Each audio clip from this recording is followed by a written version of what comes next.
In Days of Great Peace by Mouni Sadhu, Chapter 47, Samadhi. After this diary covering my stay in India was finished, under its present title, In Days of Great Peace, some friends who read the manuscript raised the question of Samadhi. They asked, what is this state? How can one reach it? What is it like? How long can it last? What may be regarded as its forerunner? What happens to our physical, mental consciousness when we are in it? And so on. They also asked me to explain what path can lead us to Samadhi, or simply, what have we to do to experience this state? I can only answer that the safest way is to study the teachings of those in whom Samadhi is the normal state of consciousness. There are such saints in every religion. There are great rishis in India. Only those who know this state in its fullness can talk about it with competence and without personal coloring. There are two states of Samadhi. One is the temporary Samadhi. It means a spiritual ecstasy, appearing spontaneously, sporadically, or even as a result of a deliberate effort, but lasting only for a brief time, after which one returns to the normal state of consciousness, which bears only some traces of the experienced ecstasy, some reflection of it, as it were, just like sunbeams reflected in a jar of water. This kind is experienced in many of its various forms by saints, yogis, and pupils of different spiritual schools. Of course, all I can say about Samadhi will concern only its temporary form, but this may lead to the lasting and absolute Samadhi, which is reached only by men made perfect, who appear like meteors on the spiritual firmament of humanity. Yet, as we know nothing about this supreme state, called by Sri Ramana Maharshi, natural state, or sahaja samadhi, we are quite unable to discuss it. It would be as useless as to try to solve an equation with too many unknowns. One of the characteristics of this natural state is its continuity, its uninterruptedness. Maharshi achieved it in the second half of his life. When we read his biography, Self-Realization by Narasimha Swami, and similar works, we know that before 1930 he often spoke about himself.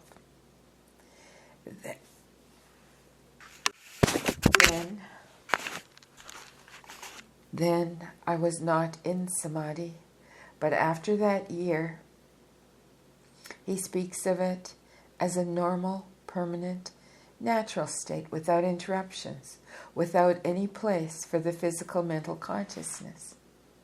When this state is reached, it makes no difference whether one speaks or is silent, whether one moves or sleeps, or performs any visible action, as consciousness never descends to the level which is called normal by us. I purposely do not use the Indian yogic terminology, for it would only make the comprehension of the subject more difficult for those who are unacquainted with it, and Indians will understand even without the classical terms. The state of temporary samadhi, the only one about which we can speak, necessitates, while it lasts, a certain limitation of the physical functions. Some have to sit in complete immobility, so that the physical body is in a kind of torpor. The breathing sometimes almost stops, or spontaneously follows a special rhythm. I am not speaking here about those who practice meditation with the purpose of reaching Samadhi and deliberately adopt certain breathing exercises to achieve this purpose, but these practices are not recommended by the great rishis. Other people plunge into deep meditation or rapture and for the time being lose all sense of physical consciousness, or else see all the outer world as through a mist or a dream. Many deliberately seek the same surroundings in which they were once able to experience such an ecstasy, thereby hoping to reach the same state again. Others pray for it or ask the assistance of their master. But it is the achievement which matters, and not the circumstances surrounding in which it takes place. It was asked, how can we know that we have reached the state of Samadhi or spiritual ecstasy? Normally, we know by our own experience, common to all human beings, only two states of consciousness, the waking and the sleeping, or the dreaming state. Let us analyze them briefly, so that afterwards we may be able to approach the third one intelligently. It is an undeniable fact that in sleep our experiences are somewhat like, and at the same time, very different from the waking state. Sleep also differs with different people. With some it's very vague, uncertain, misty. Others speak of having in it clear, definite, and real experiences. Probably depends on the brain and the nervous system and upon the general development of the individual. But when we wake up, we generally regard our dreams of the night as unreal, and we are not inclined during the waking state to endow them with any special meaning. If such dreams are unpleasant, we say, "At last it is over. Fortunately, it was only a dream." It means that the immediately higher state excludes the lower and makes it quite unimportant and insignificant in our eyes. If, while reading these lines, we clearly grasp this fact, it will be easier for us to acquire a mental understanding of this state of Samadhi. In relation to the waking state, it is just the same as the waking is to the sleeping one. If we grasp this idea, many chapters of this book will become clearer, and we shall understand the teachings of Maharshi more easily. Would you, in your waking state, meditate on what you have seen in your dream? For instance, if you were killed in your dream, could it have any influence on your daily life? Or if you dream about taking a meal, can it satisfy your hunger in your waking state? Can you imagine it? We simply deny all reality to dreams when we are in our normal waking state. And we are right. Let us take a step further from the next higher state called Samadhi. Just in the same way, our earthly waking state is seen like a dream, and this is the criterion we must find when we ask, how can we know that we have reached the transcendental state? It seems that Samadhi has 3 phases. The first, when we feel it approaching. In this state we can still move and talk as usual. We can compare it to early twilight before sunrise. The second can be compared to the midday when the sun stands high in the sky, when the mental and physical functions decline. They become dreamy, and reality, alone, independent of all form and condition, dawns upon and illumes our being. When we know who we are, we do not identify ourselves any more with our personalities. We are above and beyond them. we breathe freedom, bliss, and wisdom. The third, which comes immediately after our coming back from Samadhi, is like the second twilight, this time preceding sunset. We still feel in ourselves the last rays. We still clearly remember the light.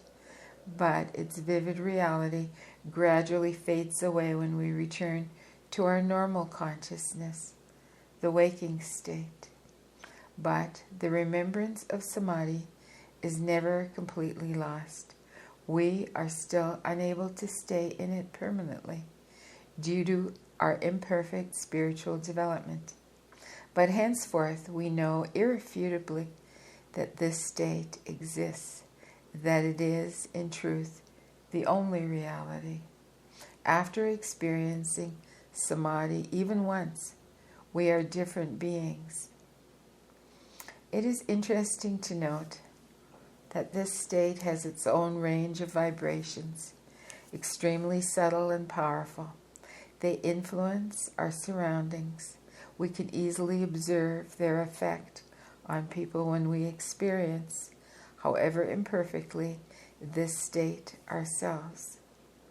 When being at the very threshold of the Samadhi sunrise, we talk to others, or when we just emerge from the Samadhi sunset, we can notice that people are behaving, probably unconsciously, somewhat differently and addressing us in another tone than usual, although from without they can see nothing save our ordinary, normal persons. But each one has his own Samadhi deep in his heart, in a latent state, which one day will reveal itself. Thus, this dormant germ of the spirit responds to the vibrations of the spirit awakened. We may now understand what a tremendous help it is for everyone to be in the presence of a master who has achieved the fullness of Samadhi, with whom this state is normal and continuous. This spiritual magnetism is the most powerful element which awakens the pupil from the slumbering of matter into the light of the real. If you grasp this point, you may better understand the experiences of those who have been in Maharshi's presence. I do not exactly know by what law the words of the Master, when read or meditated upon, are also most helpful in the awakening of our spirit. The places where he dwelt, conversations with those who knew him, and where his pupils also assisted us in the opening and broadening of our consciousness and the enlargement of its horizons. I am stating this as a fact, although I am unable to explain its basis or the whys and wherefores of its working. Some people have experienced Samadhi under the influence of a deep emotion or rapture.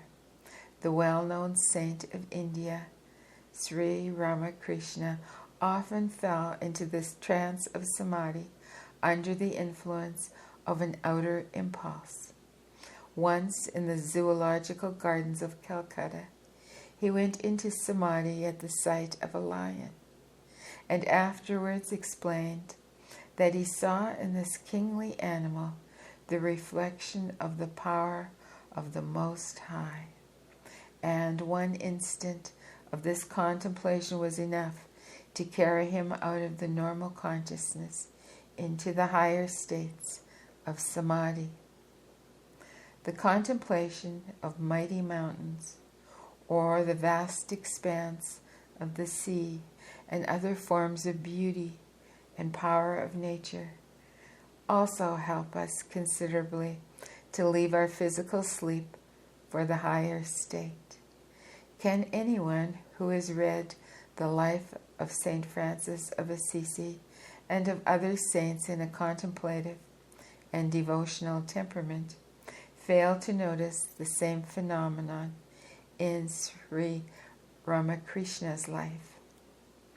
But do we really need many examples from different biographies? Are we not aware that some lofty thoughts and sublime inner flights can be awakened in our hearts when we sit quietly on the seashore, looking at the splendor of the sunset, or when we contemplate a vast panorama from a high hill? We may raise this feeling to a much higher potency in our imagination.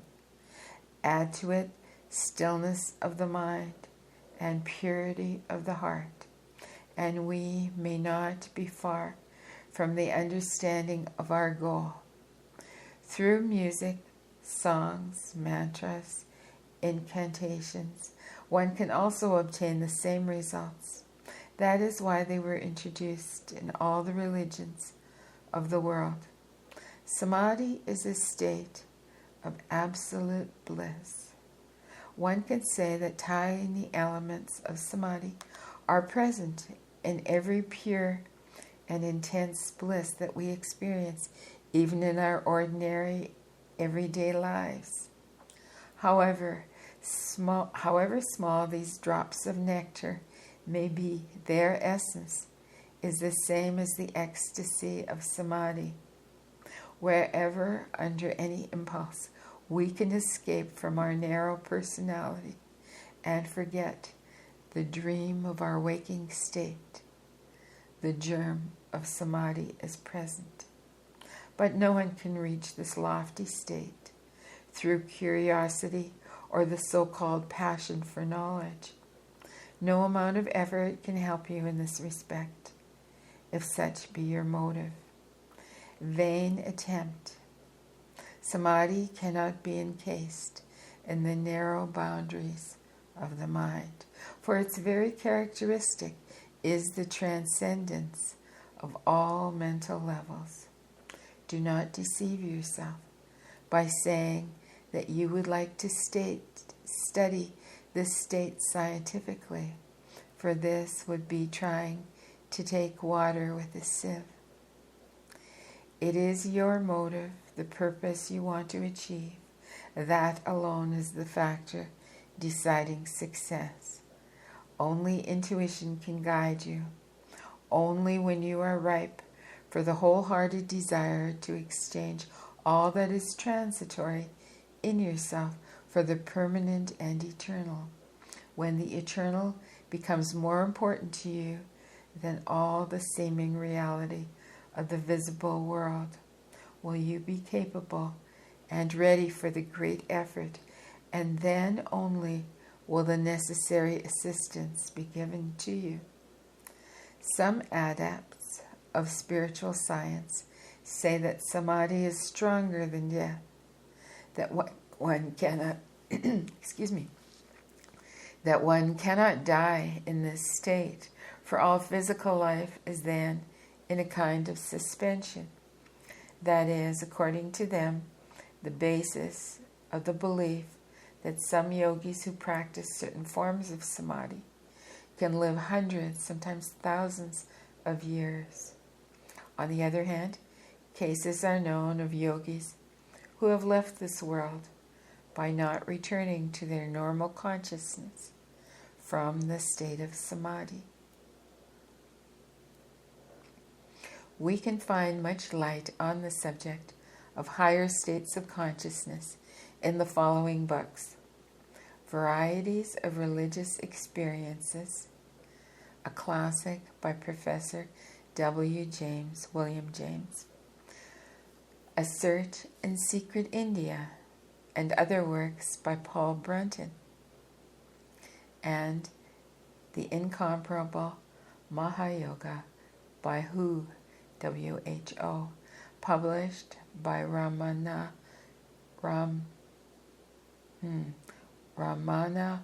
Maharshi. It is the work of one of the most advanced pupils of Maharshi and contains his teachings in extenso. The path is always open. It depends only on you whether you will direct your steps towards it or not. But remember always that those who are treading it will certainly welcome you with joy. Some people think that the physical death of the Master makes the path for novices impossible. Nothing is further from the truth. We cannot discuss it here. I can only advise you to read the very valuable book Ramana Maharshi and The Path of Self-Knowledge by Arthur Osborne, who spent some time in the immediate presence of Maharshi.